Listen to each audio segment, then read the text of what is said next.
दर्शकवृन्द नमस्कार। स्वास्थ्य सम्बन्धी कार्यक्रम हेल्थ डेस्कको अर्को नवीनतम श्रृङ्खलामा यहाँलाई हार्दिक स्वागत छ। कार्यक्रम हेल्थ डेस्क तपाईँ एनटिभी कोहलपुरबाट प्रत्येक शुक्रबार दिउँसो 2 बजे प्रत्यक्ष हेर्न सक्नुहुन्छ। आज हामी कुराकानी गर्दैछौँ प्लास्टिक सर्जरीको विषयमा। विज्ञान र प्रविधिको विकासले योसम्म सम्भव बनाइदिएको छ कि कुनै दुर्घटना होस् अथवा सौन्दर्यतामा निखार ल्याउनको लागि हामीले चाहे जस्तो आफ्नो अङ्ग अथवा अनुहारहरूलाई परिवर्तन गर्न सक्छौँ। आज हामी यही विषयमा कुराकानी गर्दैछौँ। त्यसको लागि आज हामीसँग हुनुहुन्छ प्लास्टिक सर्जन तथा नेपालगञ्ज मेडिकल कलेज नेपालगञ्जमा कार्यरत डाक्टर विनोद कर्ण। आउनुहोस् आजको कार्यक्रम सुरु गरौँ। डाक्टर साहब स्वागत छ यहाँलाई। हजुर धन्यवाद। यो हामीले केही समयदेखि केही वर्षदेखि निरन्तर रूपमा सुन्दै आइरहेको यो प्लास्टिक सर्जनको कुरा अथवा प्लास्टिक सर्जरीको विषय हो। यो भनेको चाहिँ खास के हो, आम जनताले बुझ्ने गरी चाहिँ बताइदिनुहोस् न। अब यो साधारण भाषामा भन्दाखेरि प्लास्टिक मान्छेले अब बुझ्दाखेरि त प्लास्टिक सर्जरी भनेको यो अनुहारै चेन्ज गर्ने भनेर बुझ्छन् होइन, तर त्यस्तो होइन। अब साधारणतया भन्नुपर्दाखेरि कुनै पनि कारणवश तपाईँको शरीरको कुनै पनि अङ्ग को स्वरूप बदलिएको या त्यो अङ्गको चाहिँ जुन काम हुनुपर्ने हो त्यो काममा चाहिँ अवरोध आएको अवस्था छ भनेदेखि त्यो अङ्गलाई फेरिबाट पुनः निर्माण र पुनः कार्य सञ्चालन गराउने जुन शल्यचिकित्सीय जुन कार्य हो त्यसलाई नै हामीले प्लास्टिक सर्जरी भन्छौँ। नेपालमा अहिले हामीले कस्तो कस्तो प्रकारको यो सर्जरी गरिरहेका छौँ? जनरली हाम्रो देशमा अहिले अब प्लास्टिक सर्जरीबाट हुने जति पनि छन् त्यो सबै किसिमको चाहिँ सर्जरी अहिले सम्भव छ नेपालमा। त्यो सुविधा चाहिँ हाम्रो नेपालमा सबै सम्भव छ। हामीले यो नेपालगञ्जबाट पनि त्यो खालको सुविधा दिन सकेका छौँ। नेपालगञ्जबाट पनि हामीले त्यो सुविधा दिन सकेका छौँ। नेपालगञ्ज मेडिकल कलेजले विगत 10 वर्षदेखि जबदेखि म आएको छु तबदेखि अलिकति रेन्ज बढेको छ। पहिला पनि चाहिँ यो सुविधा थियो नेपालगञ्ज मेडिकल कलेजमा। हाम्रो मित्र राष्ट्र भारतबाट पनि चाहिँ प्रोफेसरहरू आएर यहाँ काम गरिसक्नु भएको छ।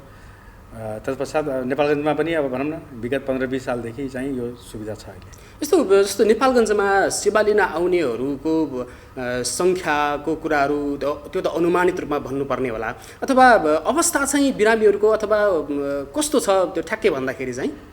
अब हेर्नुहोस्, प्लास्टिक सर्जरी भन्ने बित्तिकै अब कस्मेटिक सर्जरी मात्रै चाहिँ भनेर जुन बुझिन्छ त्यो त्यस्तो चाहिँ होइन होइन। अब धेरै कुराहरूमा प्लास्टिक सर्जरी चाहिन्छ। तपाईँको यो रोड ट्राफिक एक्सिडेन्ट भन्छौँ हामीले, सडक दुर्घटना, त्यसमा पनि अब हात खुट्टाका छाला मासुहरू छिन्नभिन्न भएका छन् भने त्यहाँ पनि प्लास्टिक सर्जरी चाहिन्छ।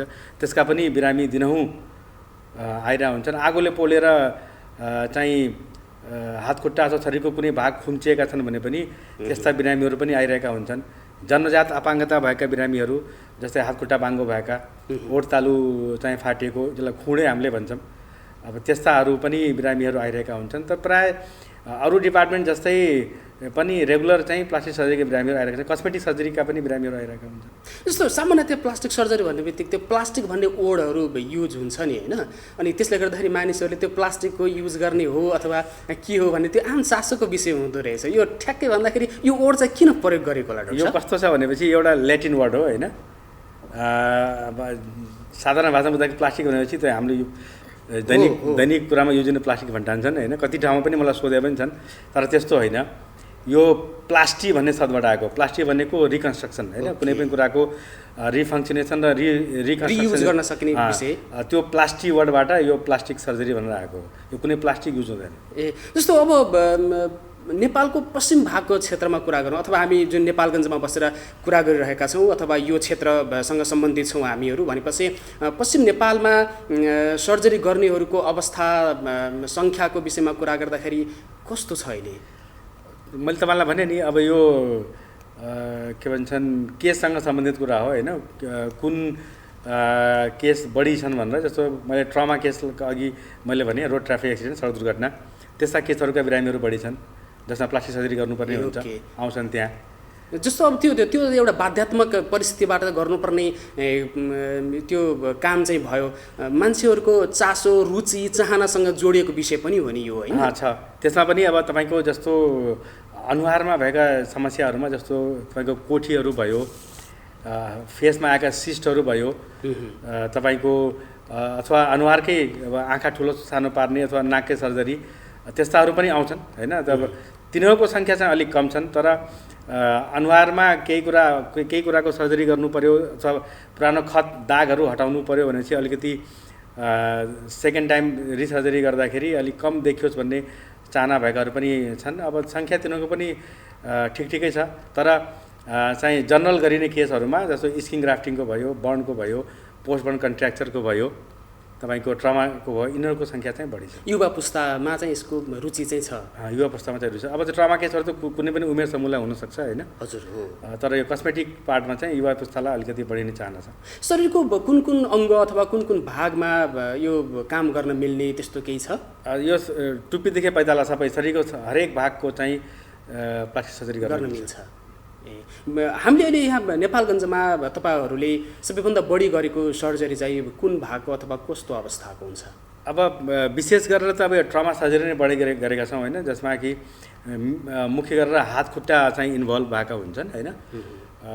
तपाईँको क्रस इन्जुरीहरू हुन्छ, मेसिन इन्जुरीहरू हुन्छ हात खुट्टाको, त्यसको चाहिँ बढी छ। त्यसपछि चाहिँ अनुहार स्काल्प र फेसमा पनि दुर्घटनाबाट चोट लागेकाहरू थुप्रै आउँछन्, त्यसको पनि चाहिँ बढी सर्जरी गरेका छौँ। र त्यो सँगसँगै अब दुर्घटनाले अरू पार्टलाई पनि असर गरेको हुन्छ, त्यस पार्टहरूको पनि समग्रमा भन्दाखेरि शरीरको प्रायः हरेक पार्टको चाहिँ सर्जरी चाहिँ भइरहेको हुन्छ। जस्तो अनुहारको आकार प्रकार नै चेन्ज गर्ने, त्यसै गरी नाकको कुराहरूको भयो, आकारको कुरा भयो होइन, यो कुराहरू अहिले हामीले यही स्थानीय स्तरमा जस्तो तपाईँहरूकै पहुँचमा त्यो कतिको सम्भव छ? यहाँ पनि सम्भव छ। तपाईँको मुखको, अनुहारको अथवा अरू पनि शरीरको बाहिरी जुन अङ्ग छ होइन, त्यो अङ्गको स्वरूप परिवर्तन गर्न सकिन्छ। जस्तो आँखा, मङ्गोलियन आई भन्छौँ हामीले होइन, जसलाई हामीले ब्लेफारोप्लास्टी गरेर आँखाको सर्जरी गरेर ठुलो बनाउन सकिन्छ, ठुलो आईलाई सानो गर्न सकिन्छ। थेप्चिएको नाकलाई, जसलाई हामीले स्याडल नोज भन्छौँ होइन, त्यसलाई ठाडो चुच्चो बनाउन सकिन्छ। धेरै चुच्चो नाकलाई ठिक पार्न सकिन्छ। ओठको स्वरूपलाई फेर्न सकिन्छ। कानको सेपहरूलाई चेन्ज गर्न सकिन्छ। अनुहारमा भएको तपाईँको दागहरू अनि यो रिङ्कल चाउरी परेको भन्छौँ होइन, तिनीहरू, अरू पनि कुनै दागहरू, कोठीहरू, सानसाना मसिना कोठीहरू पनि हुन्छन्, ती सबैलाई प्लास्टिक सर्जरीबाट हटाउन मिल्ने होइन, त्यो राख्न पनि मिल्ने भयो, हटाउन पनि मिल्ने भयो। कोठी राख्न पनि मिल्छ, हटाउन पनि मिल्छ। जस्तो अब यो सुविधा कतिको एक्सपेन्सिभ हुने अथवा यो कस्टको हिसाबले चाहिँ कतिको गाह्रो विषय छ? तपाईँले सही कुरा गर्नुभयो। अहिले अब कस्टको हिसाबले त्यति चाहिँ महँगो त छैन। मान्छेको बुझाइमा अघि पनि भने मैले कि प्लास्टिक सर्जरी भनेपछि साह्रै महँगो होला होइन, यो विदेशमा मात्र हुने सर्जरी अनि धेरै महँगो, धेरै पैसा लाग्ने, त्यस्तो खासमा होइन। नेपालगञ्जमा पनि अहिले जनरल पहुँचमा यसको रेट छ, धेरै महँगो छैन होइन, त्यो आएर बुझ्न सकिन्छ। अब यहाँ मैले प्रत्येक सर्जरीको रेट भन्न कतिदेखि कतिसम्मको चाहिँ रहन्छ होला, त्यो मोटामोटी खासै छैन। तपाईँको 1000देखि लिएर 25-30,000सम्मको पनि छन्। अब त्यो हेरेर कस्तो केस हो होइन, त्यही भएर त्यस्तो साह्रै महँगो भन्ने पनि छैन। जस्तो यो आम मान्छेहरूकोलाई यो विषय चाहिँ थाहा भएको जस्तो लाग्छ कि लाग्दैन तपाईँलाई, अथवा नेपालीहरूमा यो विषय कतिको यो चाहिँ महत्त्वपूर्ण छ, यो चाहिँ गर्न हुने अथवा गर्न नहुने भन्ने विषयमा कतिको जानकारी भएको जस्तो लाग्छ तपाईँहरूलाई चाहिँ? अब अहिले चाहिँ पहिलेको त मलाई डाटा थाहा भएन, म पनि अब विगत 10 वर्षदेखि मात्र नेपालगञ्जमा कार्यरत छु। अब योभन्दा अगाडि म काठमाडौँमै थिएँ कार्यरत। अहिले 10 वर्षमा मान्छेहरू अलिकता अब कन्सियस त भएका छन्। जस्तो अनुहारमा कुनै चोटपट लाग्यो, दाग लाग्यो अथवा कटपिट छ भनेदेखि प्रायः प्लास्टिक सर्जरीबाटै रिपेयर गराउने भनेर पनि थुप्रैहरू देखिन्छन्। अब कतिलाई अब त्यो दाग सागको पनि मतलब छैन भनेपछि जसबाट गरे पनि फरक नपर्ने पनि छन्। तर अहिले चाहिँ अलिकता कन्सियसनेस बढेको छ, मान्छेमा अहिले जागरुकता भनौँ न होइन, अवेरनेस चाहिँ बढेको छ। सुविधा छ भने सुविधा किन नलिने भनेर पनि बिरामीहरू छन्। ओके, जस्तो यो प्लास्टिक सर्जरी कसैलाई गर्न नहुने भन्ने पनि हुन्छ होला नि होइन, त्यो कस्तो हुन्छ? अब त्यो यही नै त भन्न मिल्दैन। अब सबभन्दा ठुलो कुरा जसले तपाईँलाई विश्वास गर्दैन होइन, तपाईँको कामको विश्वास गर्दैन, त्यसलाई त गर्नै हुन्न पहिलो। त्यो जस्तो यसलाई अझ क्लियर बनाउँदाखेरि अब कतिले चाहिँ अब नेपालगञ्जमा पनि प्लास्टिक सर्जरी हुन्छ र अब त्यस्तै खालको होला होइन, क्वालिटी नहोला भन्ने, त्यस्तो तपाईँको पेसा र तपाईँको वर्कलाई जसले बिलिभ गर्दैन अब त्यसोलाई त गर्नुहुन्न, मेरो आफ्नो पर्सनल धारणा होइन। त्यसको कारण चाहिँ के हो? अब कारण अब उहाँहरूको बुझाइमा भर पर्ने कुरा हो होइन। ठाउँ सानो हुँदैमा क्वालिटीको काम नहुने भन्ने हुँदैन। अब कतिले चाहिँ अब काठमाडौँ अथवा दिल्ली अथवा अरू बाहिर नै यो काम राम्रो होला भन्ने सोच राखेका हुन्छन् होइन। त्यस्तोको सोच हामीले परिवर्तन गर्न सकिन्न। त त्यस्तोमा चाहिँ बरु सर्जरी नगरेकै राम्रो। जसले तपाईँलाई विश्वास गर्दैन त्यसलाई नगरेकै राम्रो पहिलो। दोस्रो चाहिँ अब शारीरिक रूपले अथवा मानसिक रूपले जो चाहिँ फिट छैनन्, अब कुनै चाहिँ अब चिकित्सक बिरामीहरू छन् अथवा कुनै एकदमै तपाईँले प्राणघातक रोगले नै अब ग्रस्त छन् भने त्यस्तालाई पनि हामीले गर्दैनौँ होइन। अब भनौँ इन्डाइरेक्टली भन्दाखेरि अब त्यसले एडभान्स रियाक्ट गर्ने खालको बिरामीहरू छन् भने त्यसमा पनि गर्नु हुँदैन। जस्तो यसको साइड इफेक्टको विषयमा कुरा गरौँ। यसमा धेरै चर्चा हुने गर्दछ, धेरै बहस पनि भइरहेको छ मेडिकल क्षेत्रमा। यो प्लास्टिक सर्जरीको विषयलाई लिएर विभिन्न कुराहरू उठ्ने गर्छन्। ठ्याक्कै भन्दाखेरि यसको गुणस्तरीयता, यसको लङ लास्टिङ कुराहरू पनि कस्तो छ अहिले? अब लङ लास्ट अब ग्यारेन्टी भन्ने कुरा त संसारमा केही पनि नहोला, केही पनि हुँदैन होइन। अब साइड इफेक्ट भन्नाले अब सर्जरी हो होइन। अब सानोभन्दा सानो सर्जरीको पनि साइड इफेक्ट हुन्छ होइन। अब साइड इफेक्ट हुँदै हुन्न भन्न मिलेन। अब कुनै सर्ट टर्म साइड इफेक्ट हुन्छ, कुनै लङ टर्म साइड इफेक्ट हुन्छन् होइन। कतिलाई आफूले जे कुराको एक्सपेक्ट गरेर सर्जरी गराएको हुन्छ अब त्यो 100% रिजल्ट हुँदैन। त्यही भएर कतिलाई चित्त नबुझ्न पनि सक्छ त्यसमा। त्यही भएर साइड इफेक्टमा अब तपाईँको इन्फेक्सनदेखि लिएर अब जुन कुराको सर्जरी गरेको हो, जस्तो किसिमको उसले खोजेको त्यस्तो नपाएको खण्डमा 100% नपाएको खण्डमा पनि तिनीहरूलाई चित्त बुझ्दैन। अब त्यस्तो ज्यान नै जोखिममा पर्ने खालको साइड इफेक्ट त हुँदैन। जस्तो यो साइड इफेक्टलाई घटाउनको लागि अथवा त्यो सर्जरी गरिसकेपछि के गर्न हुने, के गर्न नहुने, अथवा कस्तो ठाउँमा जान हुने, कस्तो ठाउँमा जान नहुने, के कुराहरू प्रयोग गर्न हुने, त्यो सबै सर्जरीमा लागू हुन्छ होइन। तपाईँको सर्जरी भइसकेपछि पोस्ट अपरेटिभ पिरियड हुन्छ।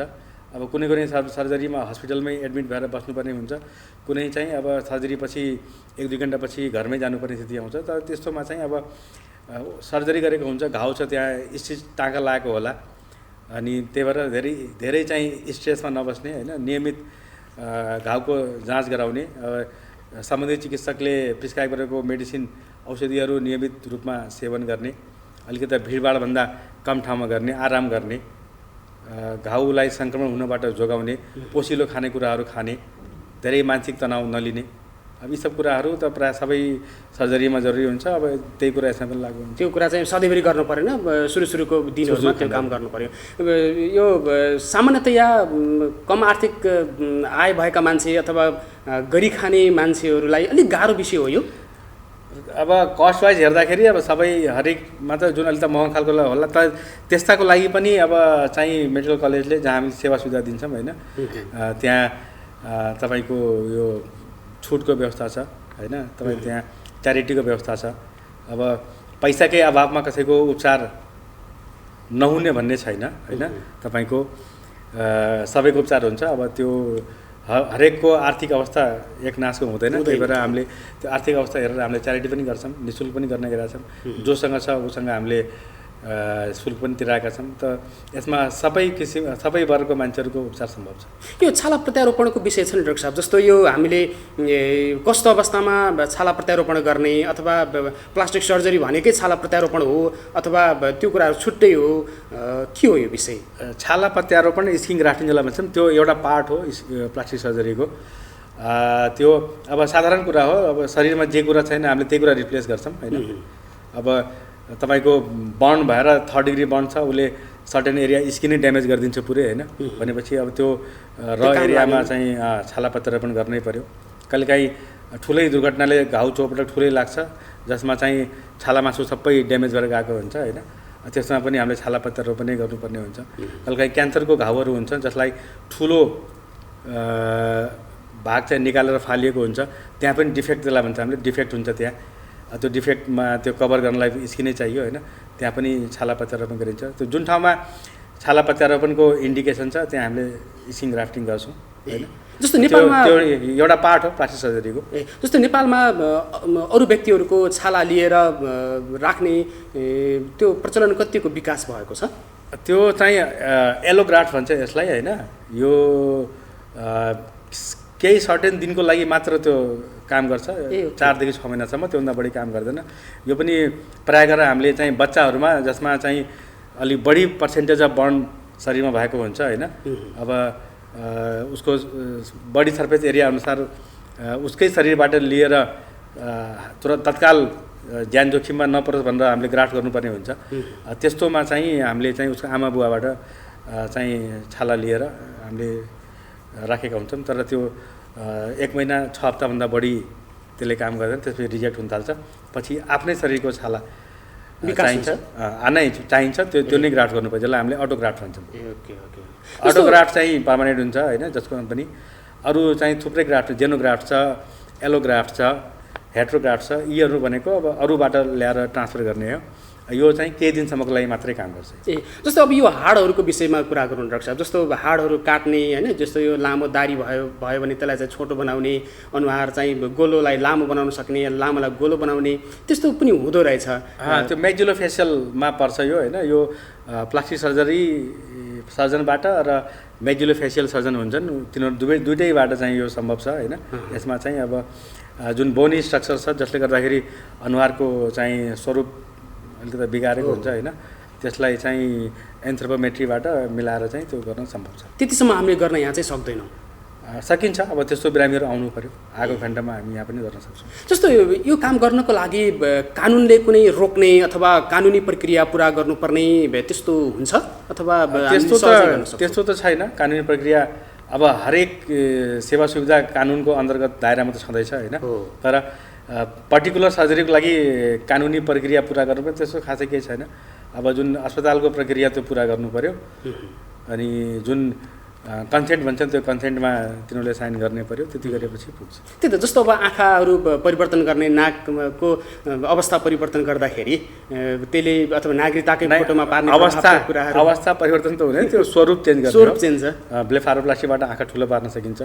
कतिको चाहिँ अब एसियन आइलिड भन्छन् होइन, मङ्गोलियन आइलिड हुन्छ, त्यसलाई चाहिँ अब क्रिज बनाएर ठुलो बनाउने हुन्छ, नाकको स्वरूप चाहिँ फेर्नुपर्ने हुन्छ। त्यसको लागि चाहिँ कानुनी प्रक्रियाबाट पर्मिसन लिने त्यस्तो केही पनि छैन। अब मान्छेको आफ्नो इन्ट्रेस्ट हो, उसले इन्ट्रेस्ट अनुसार गर्न पाउँछ। ओके, जस्तो तपाईँ यो कार्यक्रममा आउने भइसकेपछि हामीले फेसबुक मार्फत केही प्रश्नहरू पनि मागेका थियौँ, जिज्ञासाहरू पनि हामीलाई प्राप्त भएको छ।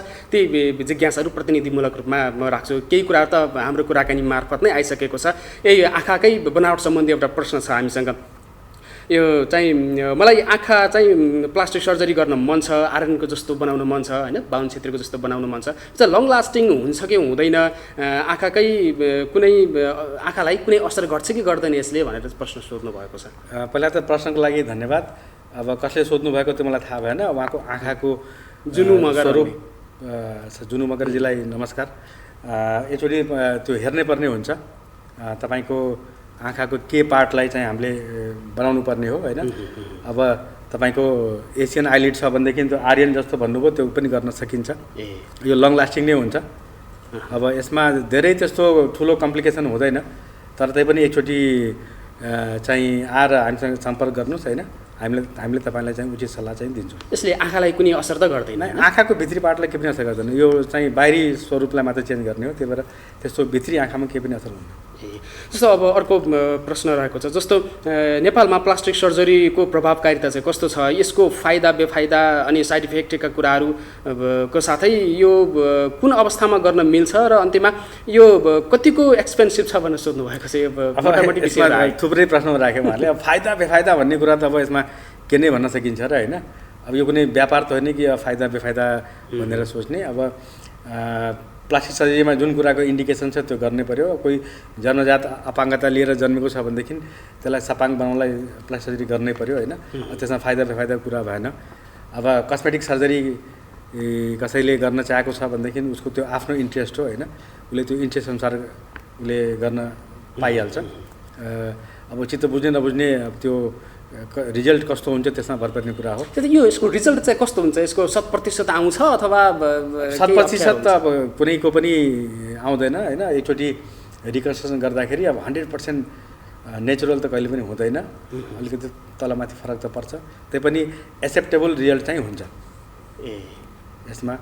अब रहे तपाईँको अघि नै भन्नुभयो यसको चाहिँ साइड इफेक्टहरू, त मैले अघि पनि भनेको थिएँ। साइड इफेक्ट अब सर्जरी हो, सानोभन्दा सानो सर्जरीको पनि साइड इफेक्ट हुन्छ। अब यो लङ टर्म र सर्ट टर्म साइड इफेक्टहरू छन्। अब इन्फेक्सनदेखि लिएर अब स्वरूप बिग्रिने खालकाहरू पनि हुन्छन्। अब त्यो चाहिँ केसमा भर पर्ने कुरा हो, त्यस्तो छैन।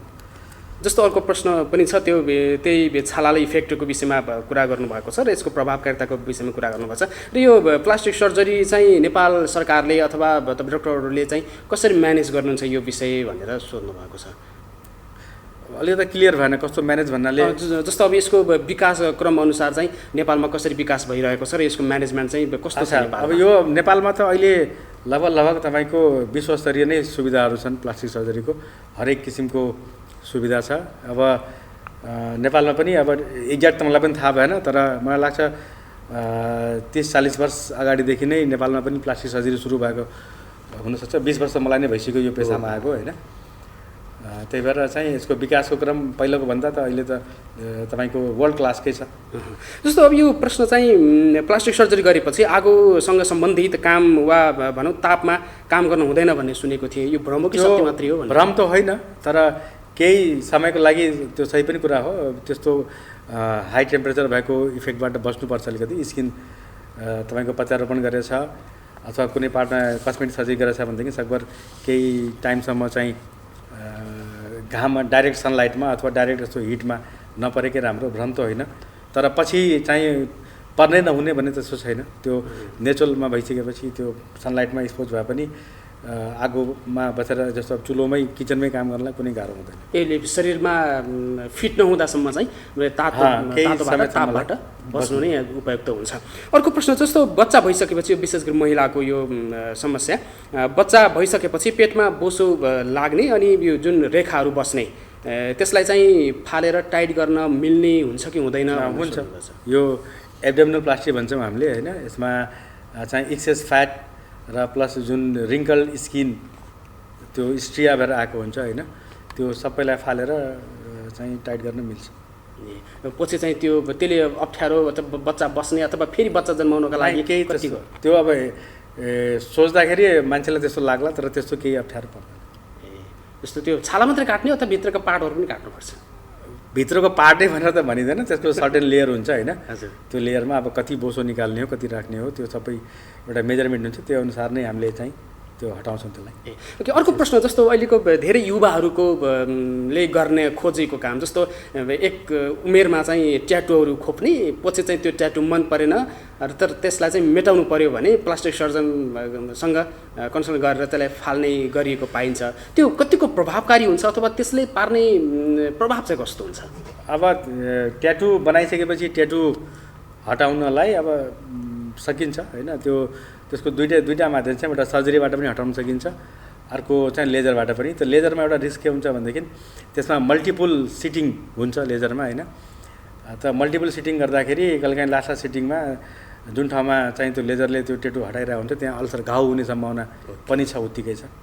त्यही भएर त्यो एउटा उसको चाहिँ फिडब्याक ड्रब्याक छ होइन। अरू त प्रायः सब ट्याटुहरू चाहिँ हामीले सर्जरीबाट हटाउन सकिन्छ। ओके, जस्तो यो ट्याटु तपाईँ छालाकै विषयमा राम्रो जानकार भएको हुनाले यो ट्याटु खोप्नु चाहिँ कतिको हानिकारक हो यो स्वास्थ्यको हिसाबले? स्वास्थ्यको हिसाबले त अब त्यो इङ्क फरेन बडी नै हो होइन। अब शरीरले चाहिँ पक्कै पनि त्यो स्वास्थ्यको दृष्टिकोणले राम्रो त होइन होइन। कतिपय ठाउँमा त्यसले त्यो स्किनहरू बिगारेको होइन, स्किनमा अरू समस्याहरू देखेको, कतिलाई चाहिँ स्किनको क्यान्सर पनि भएको त्यसमा पाइएको छ।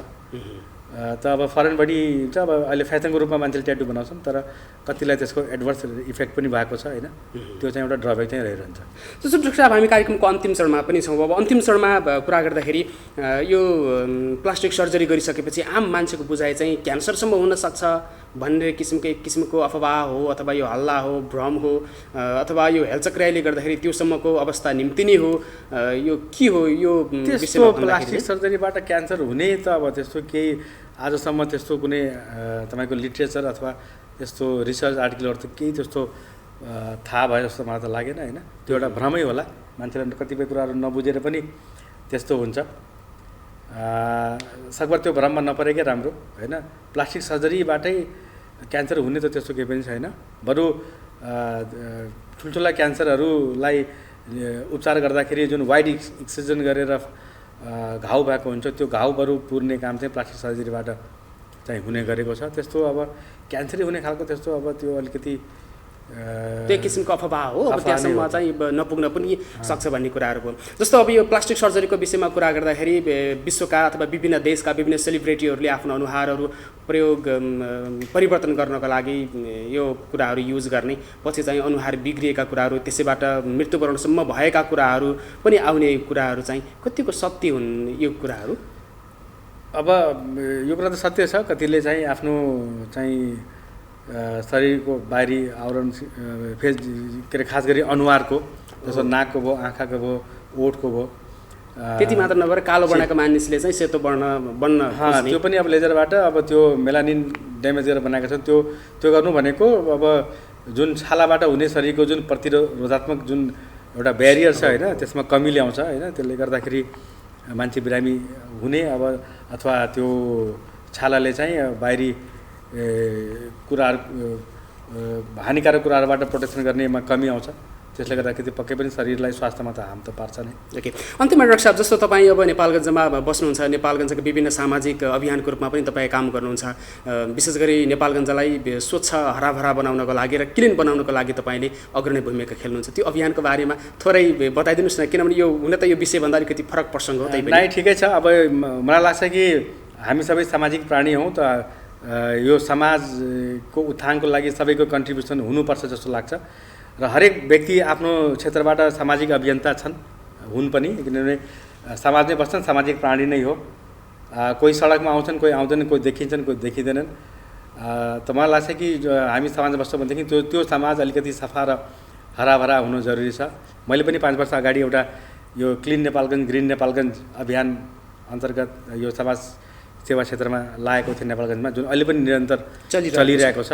258 तपाईँको हप्ता पुगिसक्यो। अहिले कोभिडले गर्दाखेरि केही दिनलाई रोकिएको छ, फेरि यो निरन्तर नै हुन्छ। र तपाईँको यही कार्यक्रमबाट पनि मैले चाहिँ सामाजिक कार्यमा जोड्न चाहनेहरू मसँग जोड्न सक्नुहुन्छ होइन। यसमा समाजको लागि केही गर्नुपर्छ। जिन्दगीभरि त हामीले आफूलाई समय दिन्छौँ, समाजको लागि पनि हप्तामा 2 घन्टा चाहिँ निकालेर समाजसेवा गर्नुहोस् भन्ने म सबैलाई आह्वान गर्न चाहन्छु। हस्, धन्यवाद डाक्टर साहब, आजको कार्यक्रममा आइदिनु भयो। यो महत्त्वपूर्ण जानकारी, यो संवादका लागि यहाँलाई धेरै धेरै धन्यवाद। हजुर, धन्यवाद तपाईँलाई। हजुर, उहाँ हुनुहुन्थ्यो नेपालगञ्ज मेडिकल कलेज नेपालगञ्जका एसोसिएट प्रोफेसरको रूपमा काम गरिरहनु भएको, प्लास्टिक सर्जनको रूपमा उहाँले काम गरिरहनु भएको छ डाक्टर विनोद कर्ण। आजको कुराकानी तपाईँलाई कस्तो लाग्यो? जस्तो लाग्यो त्यस्तै प्रतिक्रिया दिन सक्नुहुन्छ। आजको बसाइबाट हामी सबै बिदा चाहन्छौँ। नमस्कार।